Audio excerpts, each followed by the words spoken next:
Labadiena, dėkoju visiems prisijungusiems prie naujausios pasaulio Baltijos šalių ir Lietuvos ekonomikos apžvalgos. Ir matome, kad tikrai gyvename labai išskirtingame laikotarpyje, kuris tęsiasi jau 5 metus ir galo krašto nematyti.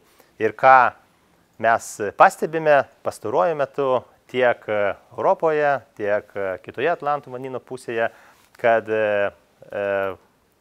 sprendimų priėmėjai vadovaujasi vis labiau tą taktiką, kad mūsų amžiui užteks, o po mūsų nors ir tvanas. Nes daugelis sprendimų yra priimami taip, kad jie atneštų trumpalaikę naudą, tačiau ilgoj perspektyvoje tikrai gali pridaryti labai daug bėdų. Ir pradėkime nuo Jungtinių Amerikos valstijų. Donaldas Trumpas, jo prekybos karai, tenka ko gero pripažinti, kad pirmąjį mūšį prekybos karo Donaldas Trumpas laimėjo. Visų pirma, todėl, kad jokia valstybė neįvedė reikšmingų atsakomųjų muitų tarifų, išskyrus Kiniją. Ir pasaulinio prekybos karo, tokio kokio buvo baiminasi, pavyko išvengti. Tiesiog Donaldas Trumpas padidino tarifus eiliai valstybių, priklausomai nuo to, kaip pavyko susidėrėti. Tarkim, Jungtinei karalystei pavyko susidėrėti labai gerą susitarimą, tik 10 procentinių punktų padidėjo tarifai, Europos Sąjungai pavyko susidėrėti 15% tarifą, kai kurios valstybės, Kanada, Meksika, joms tie tarifai išaugo labiau, bet vėlgi ten yra begalės išimčių, tai čia yra tik tie tarifai, kurie yra skelbiami. Efektyvūs tarifai, jie yra apie 2 kartus mažesni vidutiniškai, Kanados atveju, Meksikos atveju jie yra 3, 4, 5 kartus mažesni negu kad nominalūs tie skelbiami. Bet kuriuo atveju Trumpui pavyko daugiau mažiau išlaviruoti, nes kritiniam importui tarifai nebuvo padidinti arba padidinti buvo tik tais labai nežymiai, likusiam importui tie tarifai buvo padidinti ir matome, JAV importų tarifų pajamos šoko į viršų. Ir ko gero, kitais metais, labiau šiais metais jau gero ne, bet kitais metais sudarys tiek daugiau nei 1% bendro vidaus produkto. Ir tai papildys pakankamai ženkliai biudžetą. Kitas veiksnys yra tai, kad JAV ekonomikai pavyko išvengti recesijos, nes matėme po išsilaisvinimo dienos paskelbtos šių metų balandžio 2 dieną, JAV recesijos tikimybė buvo pašokusi netgi iki 60–70%. Tačiau matome vėliau, kad Trumpui pradėjus dėrėtis su pagrindinėmis prekybos partnerėmis ir kiek sumažinus tarifus, ta tikimybė šiuo metu siekia mažiau nei 10%. Tai iš esmės Jungtinėms valstijoms pavyko išsisukti ir kas yra Trumpui ypatingai svarbu, tai yra akcijų kainos, nes tai yra jo achilo kulnas ir matome, kad akcijų kainos yra jau gerokai viršiosios netgi lygį, kuris buvo prieš pradedant pasaulio prekybos karą ir ypatingai Jungtinių Amerikos valstijų akcijos toliau šuoliuoja į viršų, bet ne tik, matome ir pasaulinis indeksas pakankamai sparčiai pakilęs ir netgi Europos, kuri tikrai papildomai gavo 15% tarifą, matome, kad jos akcijų indeksas taip pat yra aukščiau prieš to prekybinio karo lygio. Ir kalbant apie infliaciją, čia aš jau buvau ne kartą sakęs, kad infliacijos labai ženkliai neturėtų pakelti importo tarifą Jungtinėse Amerikos valstijose ir čia reikia pasižiūrėti į struktūrą vartojimo krepšelio ir taip pat į tai, kaip skaičiuojama infliacija Jungtinėse valstijose. Jungtinės valstijos kiek kitaip skaičiuoja infliaciją negu Europos šalis, nes labai didelę dalį sudaro būsto kainos, sudaro daugiau nei trečdalį viso svorio, taip pat paslaugos sudaro ženkliai didesnę dalį negu kad Europoje. Maistas ir gėrimai, energija pagrindė tai yra produktai, kurie yra išgaunami šalies viduje, nes Amerika apsirūpina tiek iškastinių kūrų, nafta, dujomis, tiek ir atsinaujinančią energetiką labai daug yra investavusi. Praktiškai labai panašiai tiek, kiek Europa, galbūt taip nėra labai akcentuojama. Ir kitos prekės, šiaip pagrindė, didelę dalį iš tų kitų prekių sudaro tos prekės, kurios importuojamos, sudaro santykinai nedidelę dalį. Todėl infliacija, taip, jinai išaugs, bet jinai išaugs ženkliai mažiau nei išaugo 2021-2022 metais, kai po pandeminį laikotarpį, kai buvo tiesiog lieta labai daug pinigų ekonomika ir netgi namų ūkių infliacijos lūkesčiai, matome, jie taip šoktelėjo, ypatingai šoktelėjo pavasarį, dabar šiek tiek yra sumažėję lūkesčiai, na, kiek daugiau nei 3%. Tai nėra kažkokia tai labai didelė tragedija ir nėra kažkoks labai didelis skirtumas. Tai infliacija taip bus didesnė, jausis, bet nesijaus taip stipriai, kaip galbūt buvo baiminamasi ir taip stipriai, kad sustabdytų Donaldą Trumpą ir visiškai priverstų jį atsisakyti savo idėjų prekybos karo. Na ir infliacija, kas gali padidinti, čia vėlgi tai lūkesčiai apima kelis dalykus, tai mano nuomonė labiau gali padidinti augantį pinigų pasiūlą, mažėsiančios palūkanų normos, jau šiandien Federalinis rezervų bankas labai tikėtina, kad sumažins bazinės palūkanų normos po pauzės ir lūkestis yra rinkų, kad tas mažinimas tęsis ir JAV palūkanų normos jau kitų metų pabaigoje galėtų palysti po 3%. Tai yra pakankamai reikšmingas sumažinimas. Plius dar nepamirškime to, kad Donaldas Trumpas pakankamai agresyvią fiskalinę politiką vykdo, tai yra mokesčių mažinimas, išlaidų didinimas, nekreipiamas labai didelis dėmesys į deficitą biudžeto, į skolos augimą, tai vėlgi turėtų šliūkštelėti papildomo žybalo į taip pakankamai dar karštą JAV ekonomiką. Na ir grįžtame prie tos pagrindinės tezės šios dienos pristatymo.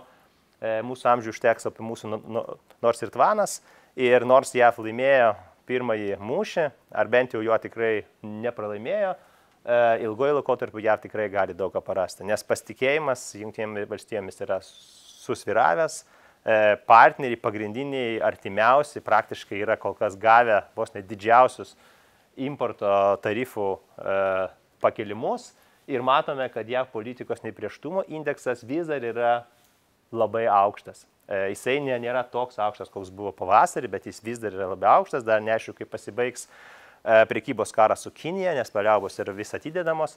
Nėra taip pat aišku, ar negrįš jisai į ES, nes mainais į 15% tarifą, nepamirškime to, kad ES yra įsipareigojusi ženkliai padidinti importą iš Jungtinių Amerikos valstijų, pirkti tiek energetinės prekes, tiek kitas prekes. Ir klausimas, ar ES tai pavyks, ypatingai turint omenyje, kad didžiąją dalį tų pirkimų, didžiosios dalies tų pirkimų nevykdo viešasis sektorius, tai yra kontrolės ES tiesioginės neturi. Ar tikrai tie produktai bus nupirkti. Taip, kad serialas tęsis ir kiek jisai ilgiau tęsis, tuo pasitikėjimas Jungtinėmis valstijomis šlubos toliau. Ir matome kitas grafikas, tai yra JAV valdžios sektorių skolos ir BVP santykis, jisai yra išaugęs tikrai labai didelį aukštą lygį ir prognozijos praktiškai visų institucijų yra, kad tas skolos lygis didės toliau ir tai mažina pasitikėjimą JAV dolerių, JAV ekonomiką, matome aukso kainą dėl to labai kyla, žmonės ieško alternatyvų ir galbūt didžia dalimi todėl, kad tų alternatyvų šiuo metu nėra tiek daug, Jungtinės valstijos vis dar naudojasi savo kaip tokio ekonominės hegemonės tokia pozicija, tačiau lašas po lašo ir akmenį pratašo ir matome, kad šitos tendencijos tikrai nebus į gerą ilgainiui. Na ir paminėjau, kad nėra tos alternatyvos, tai iš tiesų Amerika galbūt yra blogiausia ekonomika išskyrus visas kitas ir kalbant tą patį galim pasakyti apie JAV dolerį, blogiausia valiuta išskyrus visas kitos, nes Europa taip pat turi savo daug iššūkių. Pagrindiniai tai yra nelygiaverčiai partneriai gynybos ir prekybos srityje su Jungtinėmis valstijomis. Jungtinės valstijos pradėjo aktyviai tuo naudotis, spausdama Europą. Ir aš taip pat nekartą buvau sakęs, kad labai maža tikimybė buvo, kad Europa būtų įvedus kažkokius esminius atsakomosius tarifus Jungtinėms valstijoms, nes vien sprendimų priėmimas Europoje yra pakankamai fragmentuotas, sunku susitarti valstybėms visoms ir pagrindė dažnai gaunasi taip, kad kiekviena tiesiog tempia paklodę į savo pusę ir atitinkamai tikimybė yra nedidelė ir Trumpas žinodamas tai jisai tiesiog ir paspaudė daugiau Europą, negu kad, tarkim, Britanija. Važiuokit, Britanija gavo 10%, ES 15%, nors ES yra didesnė žymiai ekonomika ir turėtų kaip ir turėti didesnį svorį ekonominį.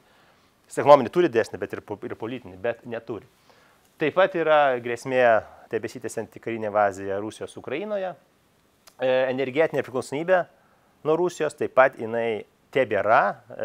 Čia galbūt nafta yra mažesnis iššūkis, nes ten iš esmės jau tik tais dvi šalis importuoja naftą, Vengrija, Slovakija, bet gamtinių dujų rinkoje tikrai netgi buvo augimas praeitais metais fiksuotas, suskystintų gamtinių dujų iš Rusijos ir taip pat aštrėjantis ekonominis technologinis karas su Kinija. Tai dabar šiek tiek trumpai vieną iš tų pailiustruosiu skaidrėmis.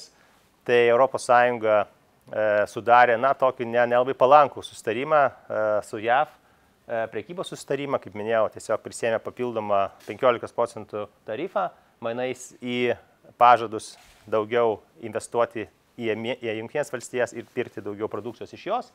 Ir matome, kad statistikoje galbūt tai dar neatsispindi, todėl kad eksportas į JAV 25 metų pradžioje labai stipriai šoktelėjo, nes įmonės tiesiog skubėjo eksportuoti produkciją iki įsigaliojant didesniems tarifams, tačiau jau pastaraisiais mėnesiais matome, kad eksportas yra ženkliai sumažėjęs ir tikėtina, kad jisai ženkliai mažesnis išliks ir artimiausioje ateityje. Ir kalbant apie paramą Ukrainai, kadangi Jungtinės valstijos iš esmės sustabdė ją, tai ES tenka mokėti žymiai didesnį indėlį, siekiant išlaikyti bendrą paramos lygį panašų, koks buvo iki šiol. Tai jeigu ES maždaug tarp 16, 14, 22 milijardų per pusmetį skirdavo Ukrainai, tai dabar ta suma pirmą pusmetį šių metų išaugo beveik dvigubai, link dvigubos skaičiaus didėja, beveik 32 milijardai, matome Jungtinių Amerikos valstijų suma sumažėjo iki nulio ir kitos šalis, aišku, taip pat padidino paramą, ypatingai Jungtinė karalystė, Norvegija labai daug skyrė, tai matome, kad tiesiog kitos šalis užpildo tą spragą, kurią paliko Jungtinės valstijos. Taip pat, kalbant apie Ukrainos karą, matome, kad vėlgi Rheinmetallio akcijų kaina yra labai geras lakmuso popierėlis, kiek tikimasi, kad Europa būtent bus atsakinga apskritai už šio konflikto raidą tolesnį ir matome, kad pradžioje konflikto ta kaina jinai kilo labai nežymiai ir JAV prezidentu tapus Donaldui Trumpui įvyko tas didžiausias kainų šuolis, suvokus, kad Europa pati turės užsimti pagrindinį vaidmenį. Ir pastaruoju metu vėlgi matome, kad lyg ir buvo tas kainos šiek tiek pasikoregavusios, vyliantis, kad galbūt pavyks pasiekti bent jau paliaubas ar galbūt taikos kažkokį sustarimą, bet pastaruoju metu tos viltis bliūkšta dėja ir matome, kad ta kaina vėl didėja. Aišku, taip pat paskatino kainų skilimą incidentas Lenkijoje, kuomet dronai atskrido į šią šalį. Tai iš tikrųjų matome, kad tikrai pabaigos dar nematyti. Rusijos pusėje irgi tenai situacija nėra jiems labai gera, nes biudžeto deficitas šiuo metu yra rekordinis, ypatingai pastarėjai porą mėnesių buvo tikrai labai nuvilintis juos ir matome biudžeto pajamos iš naftos ir dujų eksporto taip pat krenta. Čia yra pateiktas 12 mėnesius lenkantis vidurkis, raudona linija, tai matome 22 metais buvo tikrai didžiulis pikas, netgi daugiau gavo pajamų Rusija nei 12-14 metais dėl padidėjusių kainų, nors apimtys jų buvo mažėjančios, 23 buvo smukimas, 24 vėl toks šuoliukas viršų ir dabar dėl ypatingai žemų naftos kainų ir taip pat gamtinių dujų kainų krentančių matome, kad tos pajamos mažėja, o išlaidos auga, apetitas didėja, pajamos mažėja ir be abejo skiriasi didžiulė praraja tarp pajamų ir išlaidų. Tai Rusija irgi taip pat jinai, ko gero, norėtų kažkokio tai galbūt sprendimo ir be abejo daro viską, kad palaužti Ukrainą, ko gero dar šiais metais, nes ekonominiai iššūkiai taip pat didėja toje šalyje. Na ir kalbant apie Europą, čia tiesiog tik tais pailiustruoti, jau minėjau, kad ES nuo Rusijos karinės invazijos Ukrainoje yra didžiausia gamtinių dujų pirkėja. Pirma yra šalis, aišku, šiuo metu jinai jau tik tais yra 3. vietoje, bet vis tiek dar pakankamai aukštai Kinija, Turkija ir matome valstybės, kokios daugiausiai yra nupirkusios dujų, tai Vengrija, Vokietija, bet taip pat Prancūzija, Ispanija, yra Italija, Belgija, tos, kurios pagrindė importuoja suskystintas gamtinės dujas. Ir atitinkamai dujų kaina Europoje išlieka gerokai didesnė negu Jungtinėse valstijose, kas nepadeda ES konkurencingumui. Na ir bendrai paėmus, jeigu žiūrėti ilgesnį laikotarpį, ES bendrai yra priklausoma labai nuo energetikos importo ir matome energijos prekių importas importo dalis suvartojime, įdomus grafikas yra, Europos Sąjungoje išaugo pastarosios 20 metų, 23 metų tik duomenys paskutiniai yra palyginami iki 64%. Jungtinėse valstijose jinai praktiškai visiškai yra neigiama, tai yra JAV tapo eksportuotoja energijos, Jungtinė karalystė taip pat labai išaugino priklausomybę, na, Kinija taip pat šiek tiek augina, bet jie labai daro daug tam, kad ta priklausomybė toliau neaugtų. Tai yra, jie investuoja tiek į atsinaujinančią energetiką labai daug, tiek ir taip pat ir į tą taršiąją energetiką. Na ir elektromobilių dalis nuo visų parduotų automobilių, matome Norvegija 94%, pavyzdys Europai, šiaurės šalis, Skandinavijos šalis tikrai turi labai gerus rodiklius, bet matome pietų šalis, ypatingai taip pat pietryčių šalis, tose šalise ta dalis yra labai labai maža. Lietuva irgi tarptų mažiau turinčių, na bet 6% tai nėra jau taip labai mažai. Na ir kalbant apie Kiniją, Kinija tikrai tapo grėsminga konkurentė Europos Sąjungai. Čia, kaip mes ir prognozavom, pramonės produkcija Vokietijos toliau mažėja, matome nuosaikesnį mažėjimą, bet vis tiek yra mažėjimas, tai yra tebe vyksta Vokietijos deindustrializacija ir ypatingai dėl to, kad Kinija perima tiesiog rinkos dalį iš Vokietijos automobilių, matome tapo didžiausia eksportuotoja, koks augimo mastas matome čia, tai 1000 per mėnesį automobilių eksportuojamų, o Japonija, Vokietija, praktiškai visos kitos šalis, jos yra stagnacinėje būklėje. Klausimas, ar netgi tą stagnacinę pavyks išlaikyti, gali būti, kad netgi matysime sumažėjimą netolimoje ateityje. Na ir tiesiog tokį pavyzdį įdomų paėmiau, palyginti BYD ir Jaguar Land Rover. Jaguaras, matome, kaip žinia, sustabdęs ir apskritai gamybą, nori perėti pilnai prie elektrinių automobilių. Ir jie, toks man patiko, kad jie prašė, nieko mes nekopijuojam, o kinai tikrai nusikopijavo, ką reikėjo savo laiku. Ir kai Jaguaras dar tik ruošiasi startuoti, tai kinai jau tikrai labai stipriai didina savo dalis. Ir pasižiūrėjau tiesiog duomenis, 24-25 metų BYD padidėjo praktiškai 4 kartus pardavimai ir toliau augimas tikėtina bus labai spartus. Jaguar Land Roverių netgi sumažėjo. Tai va tiesiog kaip greitai gali pasikeisti situacija ir kaip greitai gali pasikeisti rinkos dalis. O kas galėjo pagalvoti prieš 10 metų, kad BYD dalis rinkos Europoje bus didesnė negu Jaguar Land Rover. Tai va, na ir klausimas, kas gali padėti Europos Sąjungai. Tai viena viltis yra augančios valdžios sektoriaus išlaidos, kita viltis yra palūkanų normos.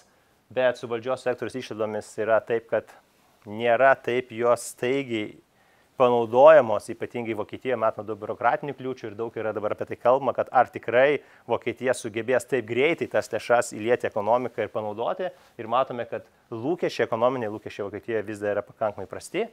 Ir palūkanų normos taip, jos mažėjo, bet klausimas, kiek jos mažės daugiau. Mes manome labiau, kad jos turi dar kažkiek potencialo sumažėti, labiau dėl silpnos ekonomikos ir dėl galimai kilsiančių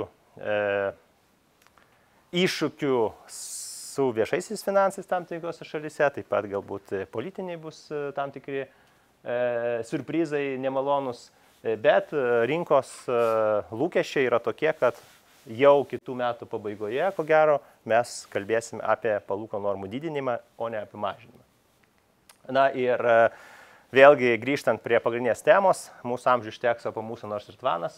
Prancūzija vis labiau kausto žiniasklaidos dėmesį, antraštės. Matome, kad Prancūzijos skolinimosi kaštai jau yra didesni negu Graikijos, Ispanijos, Portugalijos. Tik Italijos dar šiek tiek yra didesni. Tai va, iš tų šalių pietų valstybių, kurios buvo labai ir tebėra didelė dalis iš jų smarkiai įsiskolinusios ir buvo pagrindiniai kaltininkai valstybių skolų krizės eurozonoje, kuri tęsiasi praktiškai ten plius minus 5, 6, 7 metus po 2090 metų. Tai matome, kad iš tų PIGS šalių, paršelių tokių, nelabai, sakykime, gerai susitvarkančius su viešaisiais finansais, matome, kad Prancūzija dabar skolinas pigiau tik tais lyginant su Italija. Ir kas yra Prancūzijos didelis iššūkis, tai yra didžiulės išlaidos. Prisiminkite šitą grafiką, dar vėliau pakalbėsime apie pensijas ir matysime, kad taip pat yra labai didelė koreliacija, kiek valstybės išleidžia bendrai pinigų, kiek viešasis sektorius ir kiek reikia skirti pensijoms. Ir matome, kad Prancūzijoje nepavyksta suvaldyti to išlaidų augimo, jos toliau auga ir santykis yra pats didžiausias. Aiškiai, prancūzai išleidžia labai daug. Suomija antroje vietoje iš tikrųjų yra irgi labai turi nemažų iššūkių. Suomija, jos skola taip pat didėja, ekonomika stagnuoja.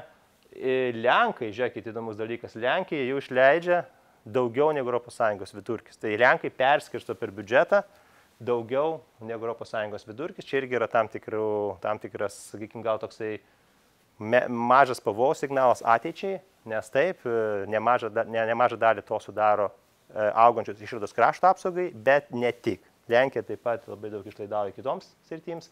Na ir Lietuva atrodo dar pakankamai gerai šiame kontekste, bet mes taip pat tą perskirstimo dalį didiname.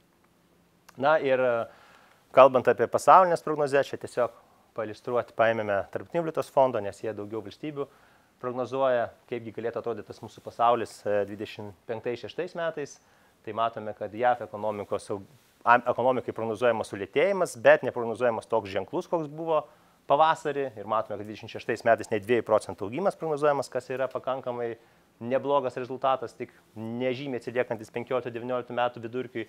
Eurozonai prognozuojamas labai lėtas augimas, praktiškai vos 1 procento ir tai pagrinde lemtas tam tikrų išskirtinių valstybių, tai Airija, Ispanija, kurios auga sparčiai, bet pagrindinė šalis Vokietija, Prancūzija, Italija, matome praktiškai visos mažiau nei 1 procentą. Nu, prancūzai 1 procentas, bet realiai tai yra, galim sakyti, visos 3 šalis ir dar kitais metais augs grubiai iki 1 procento greičiu, tai beveik galim sakyti neaugs. Na ir Kinija taip, čia gal šiek tiek ir tokios optimistinės prognozės, čia niekas nežino, kaip ten tiksliai skaičiuoti tą BVP, Kinijos augimas taip pat mažės.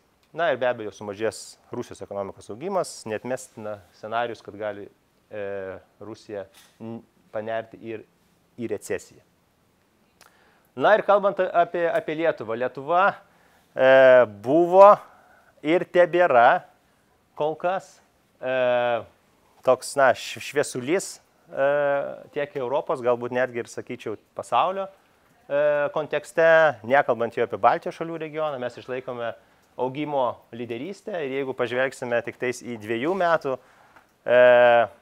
horizontą prognozių, tai paveikslas tikrai yra pakankamai rožinis, kaip mūsų spalva matome lentelės, nes iš esmės mes išlaikysim lyderystė, ypatingai kitais metais augimas Lietuvos labai tikėtina, kad jisai paspartės, pagrinde dėl papildomai įlietų pinigų į ekonomiką, dėl to, kad, kaip žinia, dalis gyventojų atsiims lėšas sukauptas antroje pensijų pakopoje, aš dar šiek tiek vėliau apie tai pakalbėsiu ir apie galimą poveikį.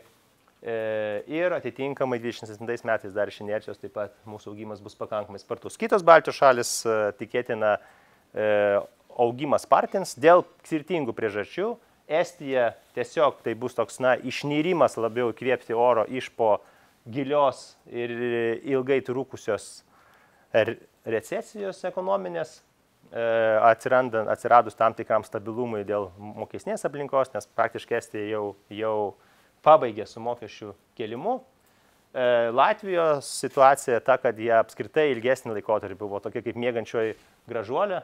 Mes visą laiką tokia potencialiai šalis, kuri vis nedrįsdavo mesti iššūkio Lietuvai ir Estijai ir kažkaip grįžti augimo kelią, bet mes matome tikrai nemažai teigiamų tendencijų, ypatingai kalbant apie investicijas į pramonės sektorių, kurios Latvijoje yra pakankamai ženklios pastaraisiais metais. Beje, prisideda nemažai dalimi prie jų ir Lietuvos investuotojai, ir taip pat aukštos pridėtinės vertės paslaugų sektorius. Latvija tikrai daug daro dabar, daug dirba ties tuo, kad jie taptų, lyderiais, ko gero dar tikrai, dar toli, bet bent jau neatsiliktų nuo Lietuvos ir Estijos. Tai vėlgi labiau tie augimai tokie bus, kaip kompensacija, ar tai Latvijos atveju už ilgai prasnaustą periodą, Estijos atveju už murkdymąsi recesijoje. Ir pasižiūrėjau šiek tiek ilgesnę perspektyvą, 10 metų, mėgstu tokius skaičiavimus padaryti, kad pailiustruoti, kodėlgi čia ta Lietuva taip gerai atrodo. Tai matome, kad pagrindinės sritis tai yra visų pirma, kur didžiausias kontrastas, tai ir pramonės sektoriuje, tai yra mūsų didžiulis konkurencinis pranašumas lyginant prieš Latvijas, tai ir pramonė per 10 metų pridėtinė vertė pramonės sektoriuje Lietuvoje užaugo 36–37% beveik, Latvijoje 8%, Estijoje sumažėjo. Tai iš esmės Latvijoje vyko tam tikrą prasme deindustrializacija, ten aišku susiję taip pat nemaža dalimi ir su skalūnų naftos bendrai visa situacija ir taip pat tai, kad jie netikė prioritetą pramonės sektorių ir didesnį regionį skirtim. Tai mes turime daugiau ir laisvų ekonomikos zonų, ir pramonės parkų, dabar kaip tik dar matysime 2 parkus naujus Telšiuose ir Plungėje. Tai ko gero ta tendencija tęsis, aiškiai, tai ir išliks mūsų stiprioji dalis. Matome statybos sektorius, Latvijoje toks labiau stagnuojantis, bendrai susijęs su mėgančiosios gražuolės naratyvų. Estija pakankamai stipriai investavo, bet Lietuva vis tiek šiek tiek aplenkė. Ir aukštos pridėtinės vertės paslaugos. Čia įdomus dalykas, visose šalise augo sparčiai. Latvijoje vėlgi atsiliko, Estijoje parodė įspūdingą augimą, 60%, dvigubai didesnį ES vidurkis, bet Lietuva augo beveik 80%. Nu, čia tai yra visiškai kosmosas, nunešėm viską, tai čia yra vėlgi Lietuvos tas kita kolona didelė, kuri mus išskyrė iš kitų šalių. Žemės ūkis, miškininkystė taip pat prisideda prie augimo ir kas įdomu, kad viešosios paslaugos Lietuvoje neaugo taip sparčiai kaip Latvijoje, tai va, tai buvo mūsų tam toksai išskirtinumas ir kitos paslaugos prekybos, transporto, čia aišku prekybos taip pat augo stipriai. Panašiai augo Latvijoje, Estijoje matomas mažesnis augimas. Šis taip pat daro įtaką nemažai ir oro transportas, ir geležinkelių transportas, kuris Estijoje ypatingai stipriai smuko, Latvijoje ne. Na ir įdomus statistika, kad artimosios pramonės sektorius sukurta pridėtinė vertė Lietuvoje gerokai viršyje Latvijos ir Estijos pramonės sektoriuose sukurta vertė kartu sudėjus. Tai vat mes prieš 10 metų praktiškai buvo lygų, dabar mes esame žymiai geresnėje situacijoje. Ir šitą grafiką rodžiau panašų grafiką, ne tokį patį. Pavasarį dar bijojau įdėti 25 metų duomenys, dabar jau turim pusmečio duomenys, tai 25 metais čia dar prognozė, bet ko gero labai stipriai nesikeis. Tai matome, kad mūsų ekonomika visa bendrai tapo tokio paties dydžio kaip Latvija Estija kartu sudėjus. Tai matome, kad mums sekasi tikrai neblogai. Kalbant apie BVP vienam gyventojui, Lietuvos ir Estijos skirtumas tapo tik 5%, prieš 10 metį buvo 25%, šiek ketvirtadaliu Estijoje buvo didesnis, dabar yra tik 5%. Ir bendra ekonomika taip pat kelia užimtųjų skaičiaus augimas. Irgi mažai kas tikėjosi, čia vėlgi pagrindė dėl imigracijos srauto didelio, bet ne tik ukrainiečių ir baltarusių pabėgėlių, bet taip pat didelė migracija iš trečiųjų šalių, grįžtantis lietuviai ir nauja tokia tendencija, kad mes jau turim vis didesnį srautą migrantų iš kitų ES šalių, ypatingai iš pietų Europos šalių. Čia dar statistikoje gal taip nėra labai reikšminga dalis, bet jau atranda Lietuvą ir tie žmonės ir matome užimtųjų skaičiaus pokytis, jeigu pažiūrėt per 10-metį, Lietuvoje jisai yra didžiausias augimas, aplenkėm Estiją, taip koja. Estija šiek tiek pirmavo 17-19 metais, bet 23-25 mes šiek tiek labiau auginom. Latvija, matome, netgi turi minusą. Reiškia, užimtųjų skaičius Latvijoje šiek tiek sumažėjęs, pagrinda dėl demografinių tendencijų. Tai čia yra didžiulis vėlgi skirtumas ir paaiškina, kodėl Latvija vis dar yra ta mėgančioji gražuolė. Taip pat, kodėl būstas Vilniuje kainuoja ženkliai daugiau negu Rygoje, nes tiesiog Vilniuje mes turime daug paklausos būtent dėl demografinių tendencijų, o Latvijoje tokios papildomos paklausos jie neturi. Ir mano toks mėgstamas grafikas, aš jį buvau skaičiavęs prieš keletą metų, tai yra viduriniosios klasės dalis, skaičiuojant lyginantis ne Lietuvos mastu, bet visos ES mastu, nes mūsų siekis, kai mes įstojom ES, buvo gyventi taip, kaip gyvena europiečiai, vidutinis europietis, ir matome, kad ES pajamų mediana gyventojų yra 1860 eurų.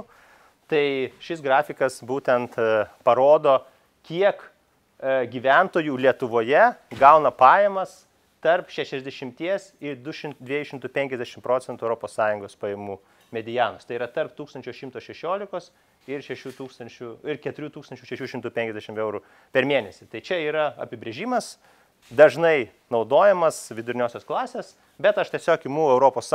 Aiškiai, kiek Lietuvoje gyvenančių gyventojų gali pasidžiaugti, pasigirti, uždirbantis pajamas, kurios leistų jiems patiems pavadinti save aš gyvenu kaip vidutinis europietis. Tai va šitas grafikas va šitą reiškia. Tai mes, kai stojame Europos Sąjungą, 2005 metais, tokių žmonių buvo tik 2 procentai. Vėliau tas augimas buvo pakankamai stiprus iki 9 metų, tada buvo krizė, diržų veržimasis, matome smukimas buvo, bet vėliau nuosaikiai tas skaičius didėjo ir dabar jisai yra priartėjęs prie 50%. Čia tik vidurinė klasė. Jeigu dar paimti tos, kurie pasiturintis, reiškia virš 4600, tai lygiai 50% gaunasi. 2 procentus mes turim to gyventi. Nėra labai daug. Tai čia tiesiog paėmė vidurinės, bet jeigu vidurinės ir, reiškia, tos aukštesnės klasės, tai mes turime pusę gyventojų, bent jau pusę, pirmą kartą istorijoje, kurie gauna pajamas tokias, kurios leistų jiems save priskirti prie viduriniosios klasės jau visos ES kontekste. Tai vėlgi pakankamai neblogas pasiekimas. Ir pajamų medianos čia pateikiau duomenis, tai yra ne vidurkis mediana, mediana reiškia 50% mažiau uždirba, 50% daugiau, reiškia tai yra vidutinis darbuotojas, ne vidurkis. Tai nėra taip, nes kartais sako, vieni uždirba milijoną, kiti tenais uždirba kelišimtus eurų, tai vidurkis 500 milijonų. Bet čia nėra taip, čia yra tiesiog kiek, reiškia, 50% daugiau uždirba negu tas skaičius ir 50% gyventojų mažiau. Tai matome, kad tas procentas jisai labai ženkliai didėja pastaruoju metu Lietuvoje. Na ir Vilnius tapo turtingiausių regionų Baltijos šalyse ir pirmasis viršijo ES vidurkį. Vėlgi geras pasiekimas, ypač turint omeny, kad lyderystė tikrai yra stipri. Aplenkėme Talliną, Rygą ir matome, kad kiti miestai, Kaunas, Klaipėda taip pat nesnaudžia ir kaip pavyzdys jų pridėtinė vertė sukūriama vienam gyventojui viršyje Tartu miesto pridėtinė vertė. Tai mes iš tikrųjų turime tikrai daugiau kitų miestų. Na ir jau einant šiek tiek link to mūsų naratyvo lietuviškojo ir mūsų valdžios sprendimų poveikio ekonomikai, pradėsiu iš kitos pusės, norėjau pradėti šiek tiek, nes jau matėme ir kitos institucijos, ir Lietuvos bankas vakar kaip tik pateikė savo įvertį. Tai tiesiog retorinis toks klausimas, ne retorinis, tiesiog klausimų pradėti norėčiau, ar šiuo metu tikslinga įdėti papildomą pinigų injekciją į Lietuvos ekonomiką. Ir pažiūrėkime, ką rodo statistika. Tai pirmas dalykas, į kurį reikėtų atkreipdėmėsi, pinigų skaičiaus augimas. Reiškia, ar pinigų skaičius auga Lietuvoje, ar tų pinigų apskritai mums trūksta, ar jų yra visgi. Ir matome, kad Lietuvoje pinigų skaičiaus augimas yra ženkliai didesnis, 3 kartus praktiškai didesnis nei eurozonos vidurkis. Matome, Lietuvoje augimas beveik 10%, eurozonoje auga augimas siekia 3% ir jis yra ženkliai didesnis nei Latvijoje ir Estijoje. Latvijoje 5%, Estijoje 7%, mes praktiškai 10%. Ir jau augimas pinigų, matome, Lietuvoje jisai jau kurį laiką yra sparčiausias. Kas jį skatina, tai yra keletą veiksnių, tai yra visų pirma pinigai gaunami iš išorės, kaip ES parama. Kitas dalykas tai yra prekybos balansas, mes turim teigiamą prekybos balansą, nesakykit Donaldui Trumpui šitą, bet jeigu skaičiuot paslaugas ir prekes, reikia skaičiuoti sudėti į vieną, mes turime teigiamą balansą. Trečias veiksnys tai yra pinigų kūrimas šalies viduje ir pagrindė tai vyksta per paskolų portfelio augimą. Ir matome, paskolų portfelis auga. Tiek įmonių, tiek namų ūkių. Namų ūkių paskolų portfelio augimas yra sparčiausias nuo pat 2008 metų. Matome, čia yra grafikas 11 metų, bet akivaizdžiai matosi, kad yra ženkliai didesnis augimas. Metinis artėja prie 14%. Tai kitaip tariant, pinigų Lietuvoje auga kiekis. Ir galbūt netgi turint omeny, kad mes esame vienoje pinigų sąjungoje, jau galbūt labiau reikėtų kalbėti apie tam tikrą pristabdymą, negu kad tolesnį tų pinigų įdėjimą. Pažiūrėkime, kaip atrodo mūsų prekybos statistika. Bendra statistika šiek tiek sumažina mažmeninių degalų pardavimų kritimas dėl padidintų akcizų, ypatingai dizelino. bet jeigu atmetus degalų prekybą, o tą reikėtų daryti dėl įvairių priežasčių, taip pat ir dėl to, kad vis elektromobilių daugėja, tai reikėtų kaip ir elektros tada įvesti tam tikrą dedamąją, čia turbūt statistikos tarnyba turės matyti galvos skausmą didelį, kaip atskirti, ar tai yra, kaip, sakykime, komunalinė paslauga, ar kiek tai yra ta paslauga, kurią tu kraunėsi savo elektromobilį. Aišku, tie skaičiai dar maži dabar, bet vis tiek jie didėjantis yra. Tai atmetus degalų prekybą matome, kad mažmeninės prekybos augimas Lietuvoje spartėja. Nominaliai jau yra apie 12-13% metinis augimas, realiai irgi yra apie 8%. Tai matome šitą grafiką. Ir vartotojų lūkesčiai vėl paaugo pastaruoju metu. Jie ir taip yra geriausi praktiškai visoje Europos Sąjungoje. Mes lenktyniaujam su Skandinavijos šalim, su Lenkija. Ir matome po pavasarį stebėto kritimo, rugpjūčio mėnesį, vėl matome tam tikrą padidėjimą. Vėlgi tai yra kontrastas su ES vidurkiu. Matome ES vidurkis šiek tiek lyg mažėjimo tendencija. Lietuva, mes patys linksmiausiai nusiteikę. Ir trečias faktorius tai yra infliacija, kuri spartėja. Mes tą ir jau prognozavome. Po pauzę 24 metais mes tikėjomės, kad 24 metais mes turėsime žymiai mažesnį infliaciją. Mes netgi buvom prognozavę, kad mes turėsime 20 metais šiokią tokią defliaciją, bet jos nebuvo ir pagrindė todėl, kad matome žalią stulpelį, maisto kainos taip ir nenukrito po didžiulio kainų šuolio. Jos iš esmės pakilo, turėjo galimybę pakristi, bet nepakrito. Jos neaugo, bet jos nepakrito ir vėlgi, kas yra stebėtina, 25 metais, šiais metais maisto kainos vėl auga ir pakankamai sparčiai. Ypatingai Lietuvoje. Jau mes turime 6% metinį maisto kainų augimą. Taip pat labai sparčiai auga paslaugos. Paslaugų kainų augimas, jisai spartėja šiais metais. Jeigu metų pradžioje mes turėjome kiek žemesnį augimą nei 6%, tai dabar turime jau didesnį nei 6%. Tai kitaip tariant, maistas, paslaugos, tai ką žmonės dažniausiai vartoja ir mato, tas kainas, jos augo 6%. Tai ta jutiminė infliacija, jinai daugiau mažiau yra, galim sakyti, apie 6, gal kiek mažiau, galim sakyti 5-6%. Tai yra, ką labiausiai jaučia žmogus. Nes kitų prekių, tarkime, energetikos kainos, kad jos šiek tiek krenta, žmonės netaip jaučia tai. Arba kitų prekių, tarkime, kad kainos neauga.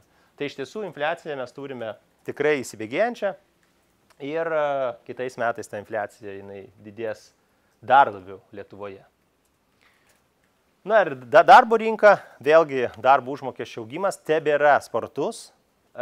Kalbos apie minimalaus darbo užmokesčio didinimą, ar tai 11, ar tai 15% dabar tokie labiau, sakykime, į viešumą išėję skaičiai.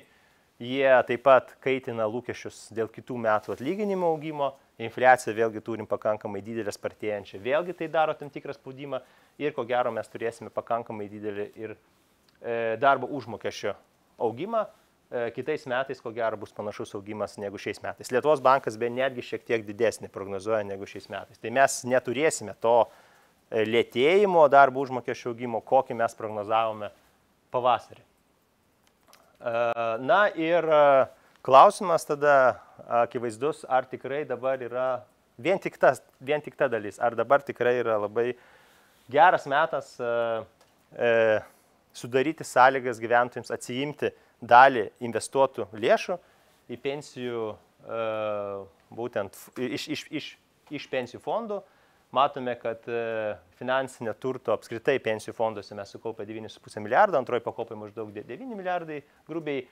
Ir ką rodo kitų šalių patirtis, čia grafikas dešinėje pusėje, jeigu mes čia tiesiog paskaičiavau akcijos, obligacijos, pensijų ir draudimo fondus, aš sudėjau į vieną kategorija, tai yra toks likvidus finansinis turtas, atnešantis investicinę grąžą.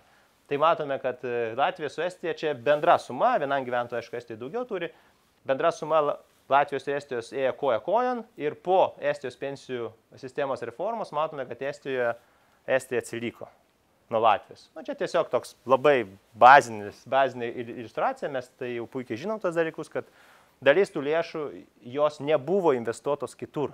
Čia didžiausias iššūkis. Tai vat klausimas yra, kiek atsiims lėšų ir ką darys žmonės tom lėšom. Ar investuos į kitas finansinės priemonės. Lietuva turi puikų instrumentą investicinę sąskaitą, kuri kaip tik nuo kitų metų įsigalioja. Aš tikrai raginu pasvarstyti apie investavimą. Bet jeigu tai bus išleista vartojimui, tai turės tiek momentinį poveikį ekonomikai, padidės ekonomikos augimas, infliacija, tačiau sumažės finansinis turtas gyventojų, tačiau ilgesniai perspektyvai mes galime prisivirti košės.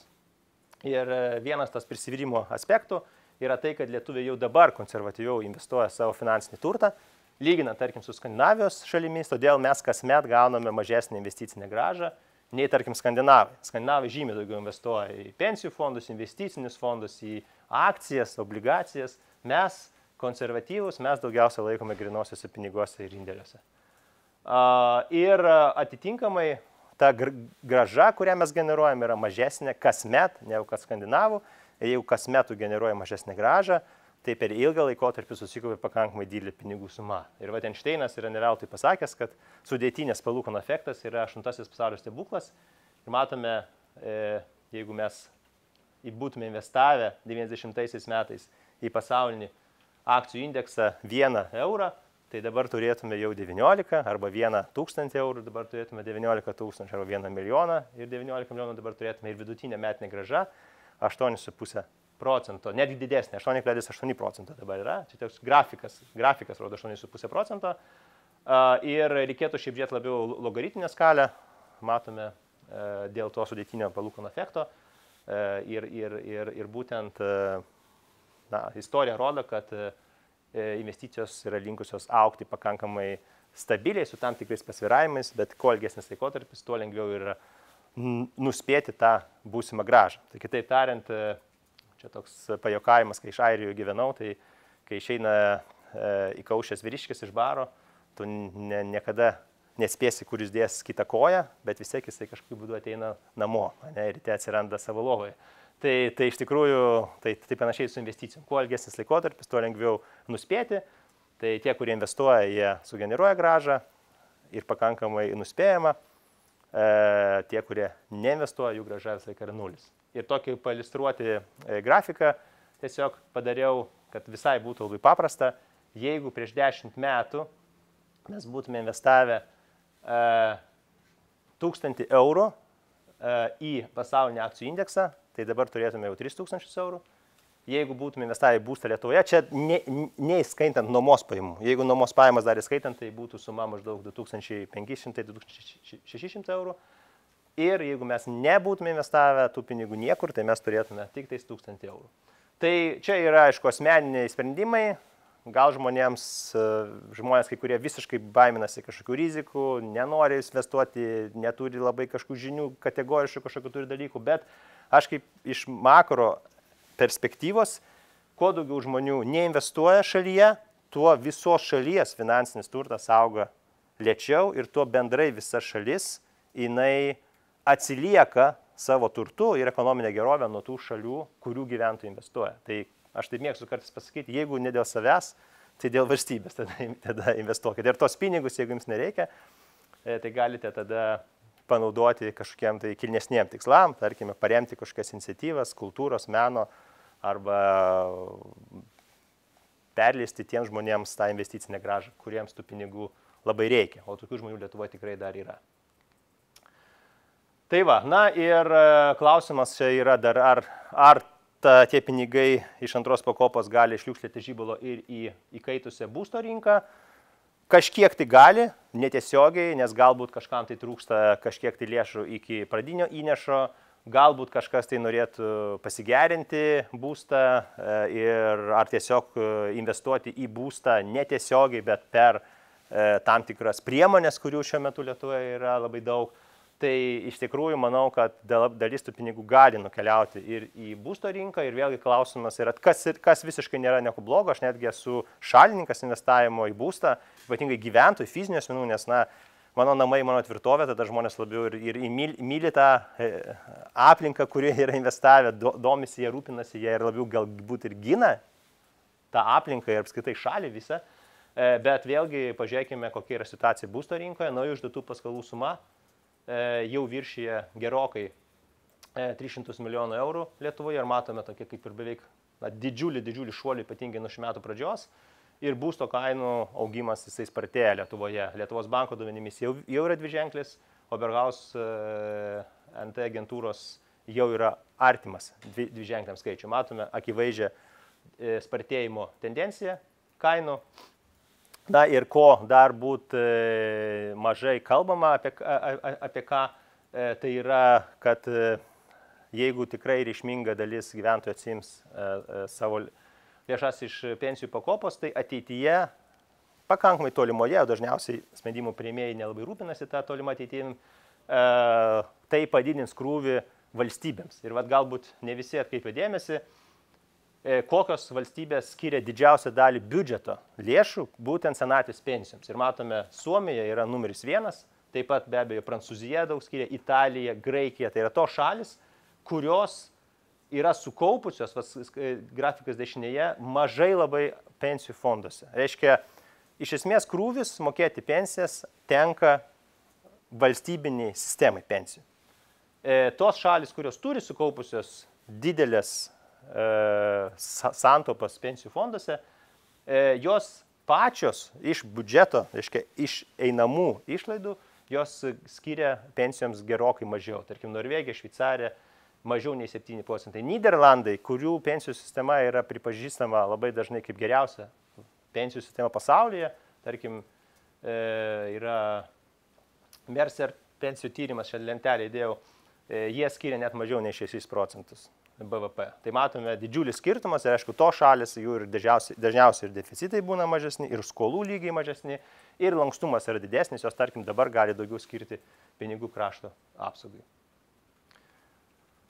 Ir taip pat nereiktų pamiršti, kad Lietuvoje nuo 2026 metų bus nustotas didinti pensinis amžius ir pensijas gaunančių asmenų skaičius Lietuvoje turėtų pradėti didėti. Dabar jisai praktiškai yra net mažesnis nei buvo, tarkim, 2000 metais, nes matome, kad pensijas gaunančių asmenų skaičius jisai Lietuvoje iš esmės per pastarosius 30 metų išliko santykinai stabilus, pagrinde dėl pensinio amžiaus didinimo, nes 96 metais pensinis amžius vyrų buvo 60 metų, moterų 55, vėliau jis buvo didinamas palaipsniui iki 62,5-60 metų ir matome dabar tas didysis ilgasis didinimas yra iki 65 metų suvienodinimas vyrams ir moterims. Čia tokiais raudonais kvadratais pažymėjau, tai matome, mes jau esam to kvadrato pabaigoje, kiti metai ir 26 metai paskutiniai ir po to matysime, kad pensininkų skaičius didės ir taip pat, aišku, gyventojų skaičius Lietuvoje žymiai didesnis yra šiuo metu, negu kad buvo prognozuota,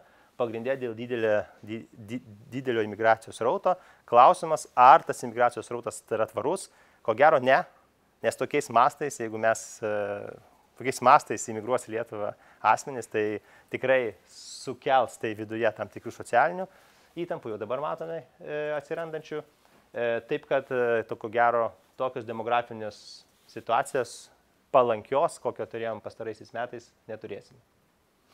Tai va, na ir pabaigai, mes turint omeny visą šį kontekstą, mes nusprendėme, aš įtikinau taip pat ir savo kolegas Latvius Estus, įdėti taip pat ir 28 metų prognozę, nes pagrindė ir matome kitos institucijos, jos apsiribuoja 27 metais. Tai žvelgiant iki 27 metų, tas paveikslas, kaip minėjau, pakankamai rožinis, matome dabar jisai toks rudesnis, yra netgi ir pati lentelė. Ir 28 metais, be abejonės, po to pakilimo mes turėsime tam tikrą sulėtėjimo laikotarpį. Aišku, daug yra neapibrėžtumo, kuo tolesnis laikotarpis, to neapibrėžtumo daugiau. Bet manyčiau, kad tos prognozės jos daugiau mažiau bent jau atspindi tą bendrą tendenciją. Tai 28 metais mes be abejonės užleisime vietą kitoms Baltijos sesėms, mūsų augimas bus lėčiausias ir prasidės kalbos apie išlaidų mažinimą, galbūt tam tikrų mokesčių korekciją ir tai jau kažkiek veiks gyventojus, tačiau turint omeny politinį ciklą, nes rinkimai Seimo tik tais 28 metų pabaigoje bus rengiami, tai 29 metais mes, ko gero, turėsime situaciją taip pat pakankamai sudėtinga. Panašiai kaip buvo Estijoje, kad Estijai tikrai neužteko 1 metų, tam, kad ištriepti tą privirtą košę, kurią jie privirė taip pat eidami Lietuvos kelių. Tai mes pasivažinėsime tokiais kalneliais, kuriuos nemaža dalimi patys susikursime savo rankose. Ir atitinkamai bus tas kontrastas. 6-7 metai bus pakankamai džiugus, ekonomikos augimas skatins biudžeto išlaidų augimas, išlies pinigų iš antrosios pakopos, bet tai taip pat didins infliaciją ir 28 metais mes grįšime, net negrįšime, o šiek tiek nersime šiek tiek po vandeniu, ko gero galbūt netgi, nes kuo aukščiau kyli, tuo gali žemiau kristi. Be abejo, visos prognozės priklausys, skaičiai priklausys nuo to, kiekgi tų žmonių atsims, kokia dalis žmonių atsims lėšas iš pensijų antrosios pakopos ir ką jie darys su tomis lėšomis. Lietuvos bankas vakar darytose prognozėse darė prielaidą, kad 26 metais, 20% žmonių atsims lėšas. Mes galvojam, kad tai yra toks labiau prie mažesnių įverčių. Na ir pabaigai tiesiog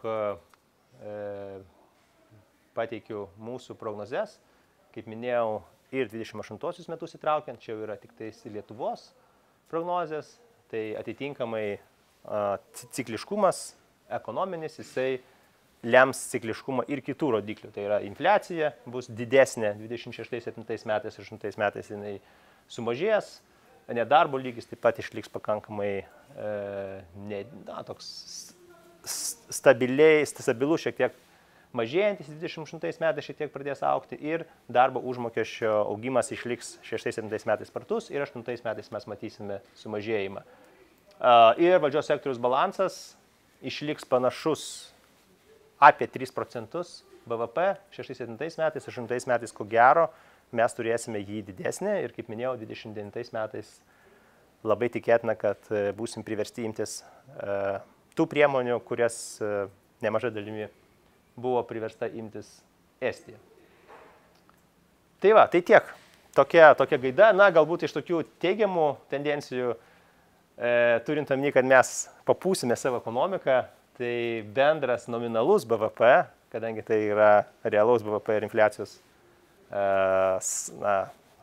suma, sandauga, kaip čia pažiūrėti, jeigu žiūrėti pokytį, tai produktas, sakykime, tai produktas infliacijos ir realaus augimo, tai mes jau 27 metais turėsim 95 milijardus ir mums labai nedaug trūks milijardų iki mūsų užsibrėžto tikslo 30 metais turėti 100 milijardų bendrą vidaus produktą. Tai ačiū uždėmesi ir gero spalvoto rudens.